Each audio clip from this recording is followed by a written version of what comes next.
ఇదండి, ఇదేమో చికెన్ గ్రేవీలోకి కొంచెం గ్రేవీగా రావడానికి 2 టమాటాలు ఆయిల్లో ఫ్రై చేసుకొని మిక్సీ పట్టుకొని ఆయిల్ వేసుకొని టమాటోస్ అయితే వేసేసుకోవాలండి. ఒక 4 జీడిపప్పు.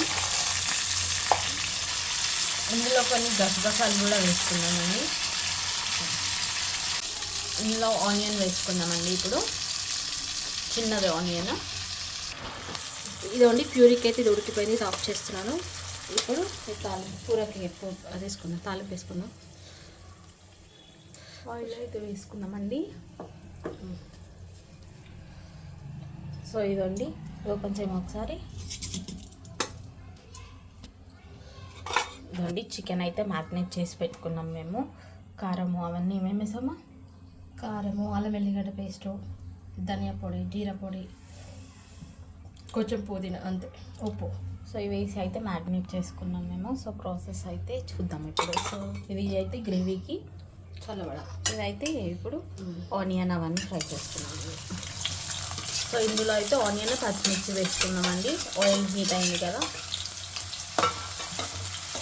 ఇదండి కొంచెం అల్లం వెల్లిగడ్డ పేస్ట్ అందులో కొంచెం వేసాను, మళ్ళీ ఇందులో కొంచెం వేస్తున్నాను.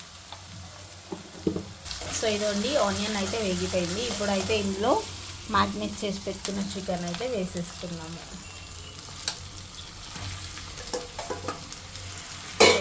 ఇదండి, ఇది ఒకసారి కలుపుకొని మూత పెట్టుకొని ఈలోపు మనం అది గ్రేవీది మిక్సీకి పడదాం.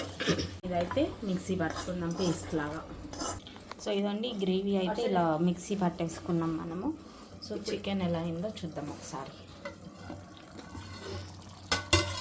ఇదిగోండి చికెన్. ఇప్పుడు ఇందులో కలిపేసుకోవాలి. ఈ గ్రేవీ కలుపుకోవాలండి ఇందులో.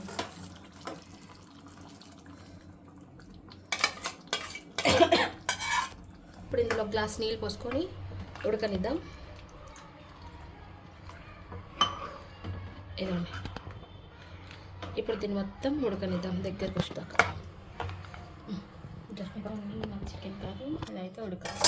సాల్ట్ ఇప్పుడే చూసుకొని వేసుకోండి. సో కర్రీ అయితే అయిపోయిందండి. ఇప్పుడు కొత్తిమీర వేసుకొని దించేసుకుందాం, అయిపోతుంది.